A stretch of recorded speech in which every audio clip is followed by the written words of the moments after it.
Bonjour, bienvenue à l'Odys. Aujourd'hui, je vous propose de considérer la question du réseau social et de son utilité.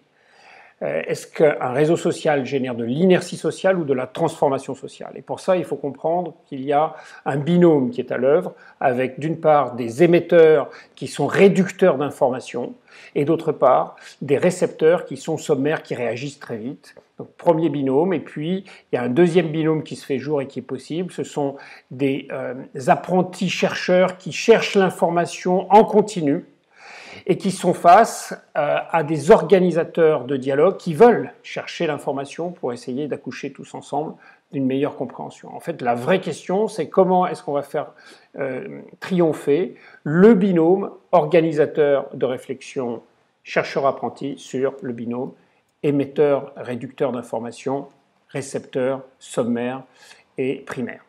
Alors comment ça marche? En fait, l'immédiateté de l'information engendre la possibilité de simplifier les messages. Quand les messages sont simplifiés, alors la réalité devient voilée.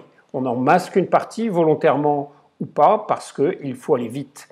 Le récepteur sommaire, quant à lui, est dans une facilité de réaction, il a la possibilité de réagir très facilement, mais cette facilité de réaction engendre une facilité intellectuelle, c'est-à-dire qu'il n'a pas besoin de travailler son message, de l'articuler, de chercher de l'information, de construire un raisonnement, et ça veut dire que si l'information n'est pas émise et n'est pas cherchée, alors nous sommes dans une difficulté à partager les diagnostics. Et si on ne partage pas les diagnostics, si on ne pose pas ensemble les problèmes, alors décider devient impossible pour résoudre les problèmes, évidemment.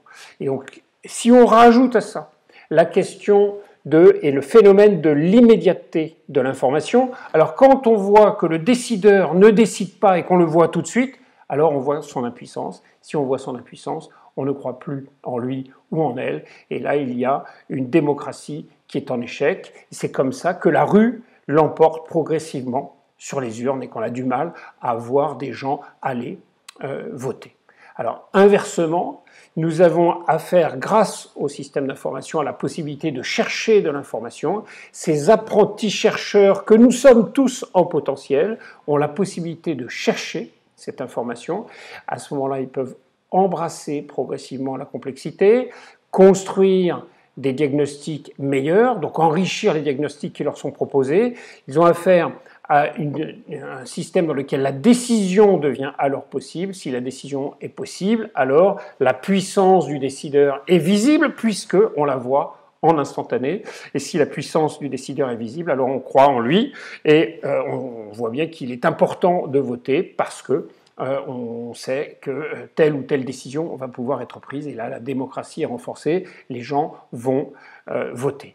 Évidemment, il y a un enjeu pour faire ça, c'est qu'il nous faut des organisateurs de réflexion collective qui vont promouvoir les chercheurs apprentis, qui vont organiser cette recherche collective. Il ne faut pas que chacun cherche dans son coin seulement. La citoyenneté, c'est être responsable de la cité, être responsable de la cité avec les autres citoyens, tous ensemble, donc il faut chercher ensemble. Ça suppose d'ajouter un mécanisme de débat qui est producteur de responsabilité intellectuelle, et c'est ça qui produit la capacité d'irrigation d'une recherche organisée à tous les étages, dans toutes les organisations de la société, sur tous les sujets. C'est ça qui rend encore plus possible la recherche par chacun, la complexité qui devient de plus en plus embrassée, la possibilité d'enrichir les diagnostics, de les approfondir, de décider. Et c'est là qu'on voit qu'il est utile de voter parce que les décideurs prennent des décisions courageuses, ambitieuses, innovantes. Et c'est comme ça que ce n'est plus la rue qui l'emporte sur les urnes, mais c'est l'inverse, ce sont les urnes qui l'emportent sur la rue. Et là, la politique devient possible, la démocratie peut se régénérer. Évidemment, comme vous le savez, à l'Odyssée, nous avons des méthodes, des processus, des démarches d'organisation de cette réflexion collective. Donc en fait, c'est à vous de décider. C'est-à-dire qu'il vous faut une volonté. Si vous avez la volonté d'organiser la réflexion, alors le chemin existe, le chemin composé d'outils et de méthodes. Pour cela, regardez la chaîne de l'Odys, regardez les chroniques, pourquoi et comment organiser le dialogue et l'intelligence sociale dans la société et dans l'entreprise. Donc réagissez à cette vidéo, écrivez-nous, contactez-nous, mettez des plus, abonnez-vous et partagez. À bientôt.